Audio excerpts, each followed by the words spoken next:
The young cashier let out a small breath, almost as if she'd have been holding it in the entire time. "I can't believe it just happened," she whispered. The senior employee nodded slowly. "It needed to," she said, "for a long time." The owner turned to the group, his expression softer now. "I know this wasn't easy," he said, "but you all stood up for what was right today. That matters." One of the employees hesitated before speaking. Is the store in trouble?" The owner gave a small smile. "No," he assured them, "but things are going to change.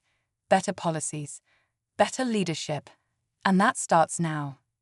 For the first time in a long time, the atmosphere in the store felt different, lighter.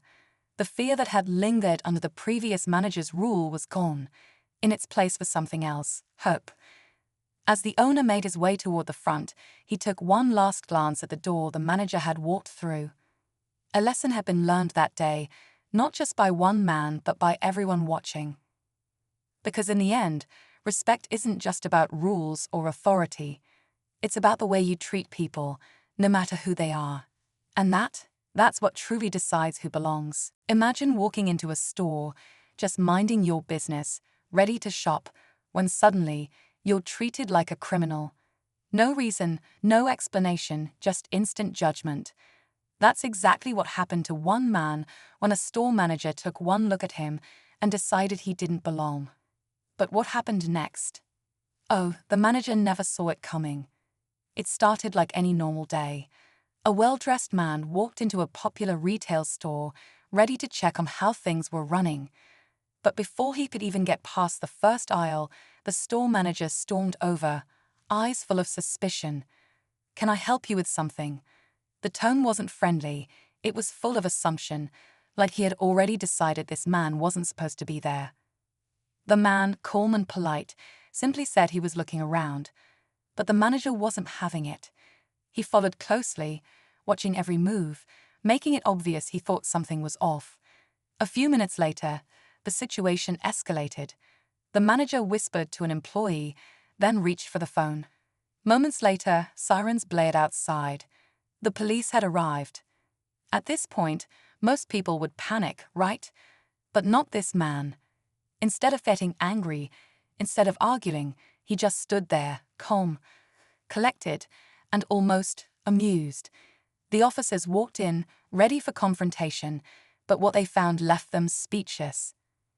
The store manager, now standing tall like he had just done the right thing, pointed straight at the man. "That's him," he said with confidence.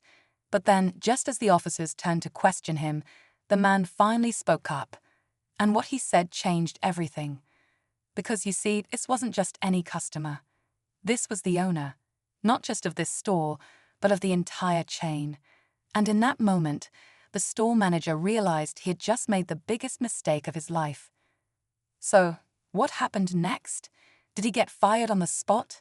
Did the owner give him a second chance? Oh, trust me, you want to stick around for this one. Because the way this story ends, it's something no one expected. The store fell silent. The employees, the customers, everyone froze as they processed what had just happened. The man who had been treated like a suspicious outsider was actually the one in charge. Not just of this store, but of every single location in the entire company. And now all eyes were on him. The store manager's confidence started to crack.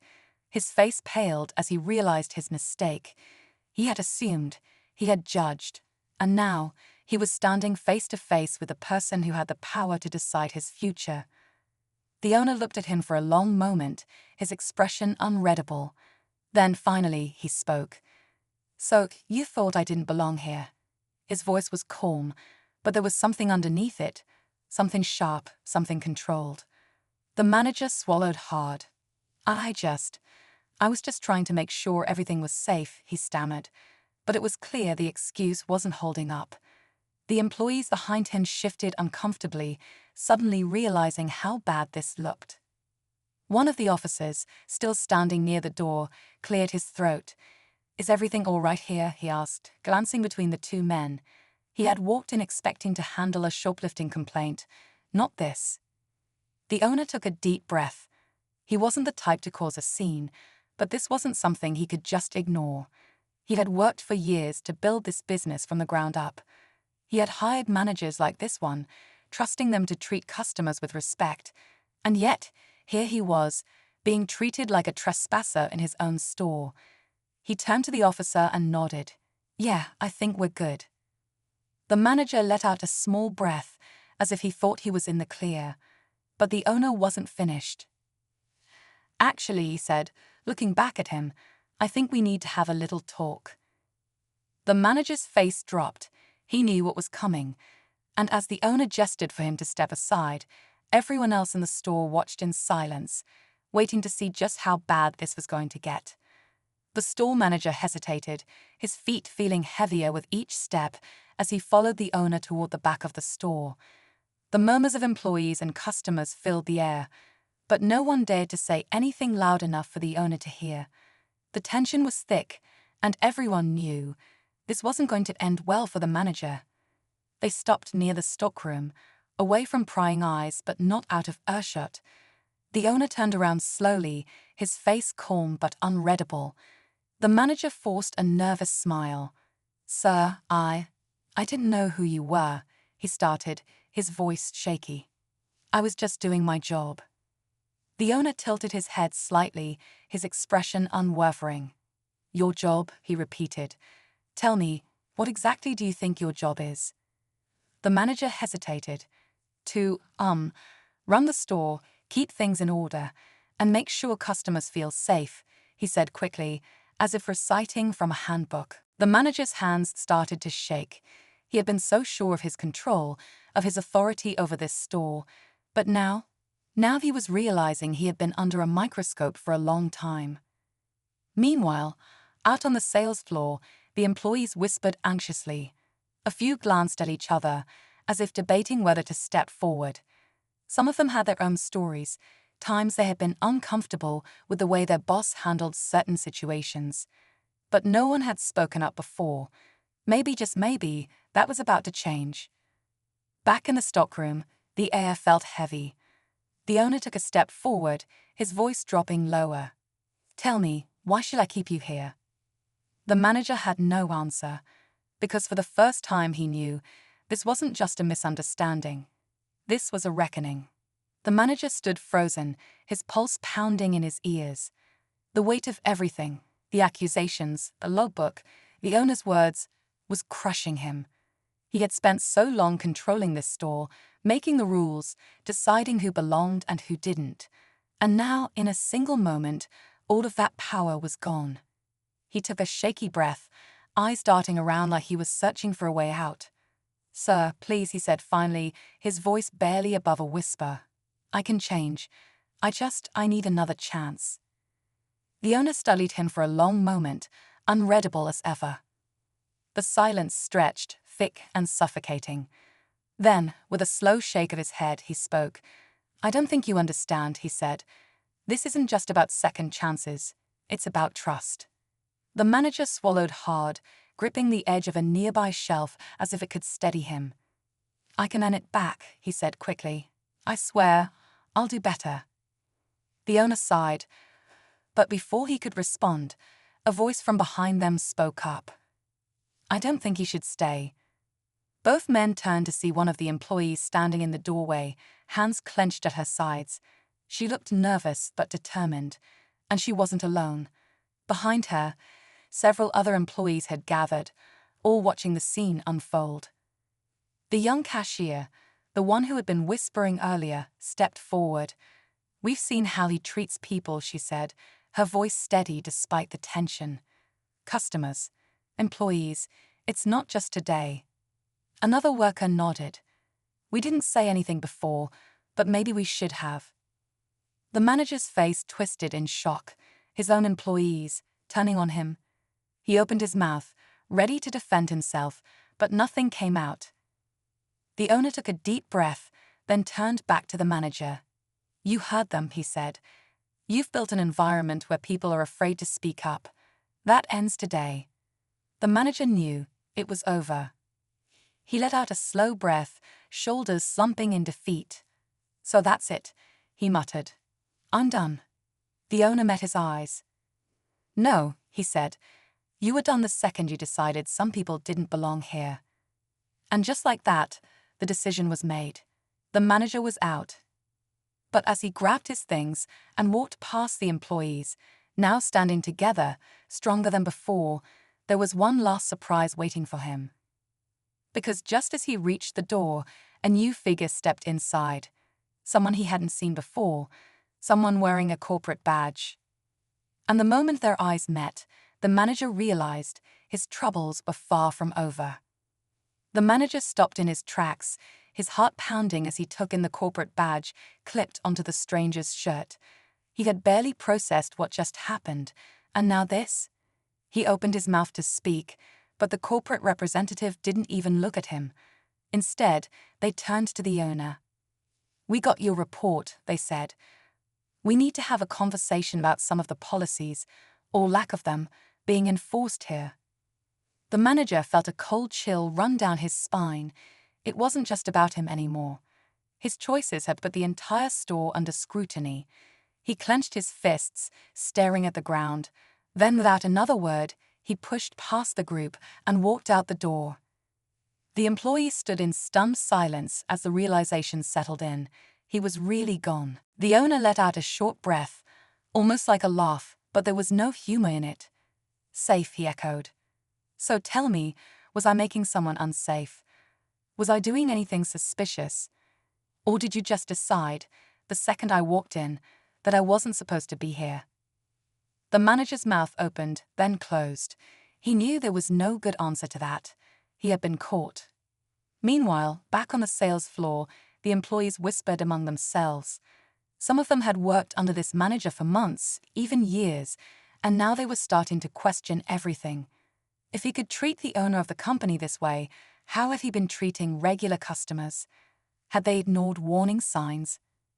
A young cashier, who had seen the whole thing unfold, nervously turned to an older employee.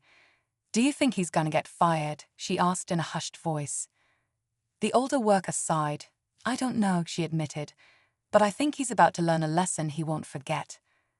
Back in the stockroom, the owner crossed his arms, waiting for an answer. The manager shifted on his feet, searching for a way out of this mess. But deep down he knew there was no way to talk his way out of this one.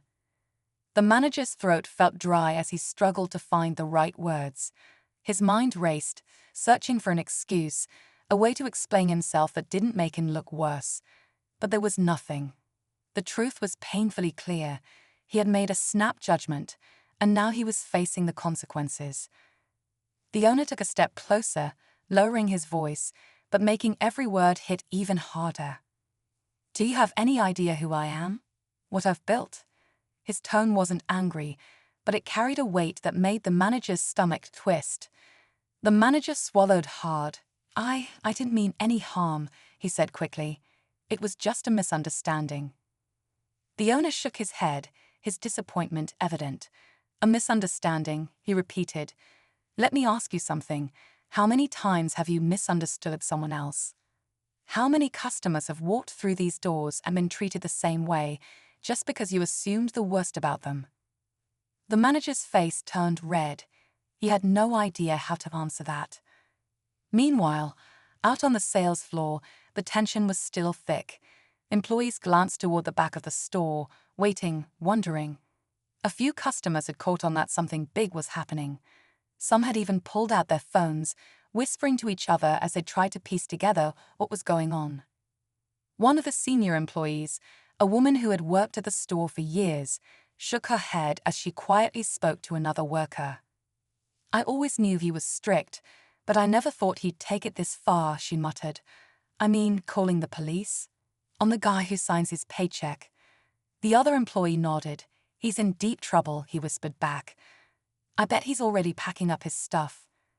Back in the stockroom, the manager's hands were clenched at his sides.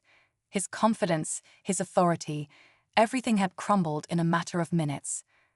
"Look," he finally said, his voice quieter now, almost desperate.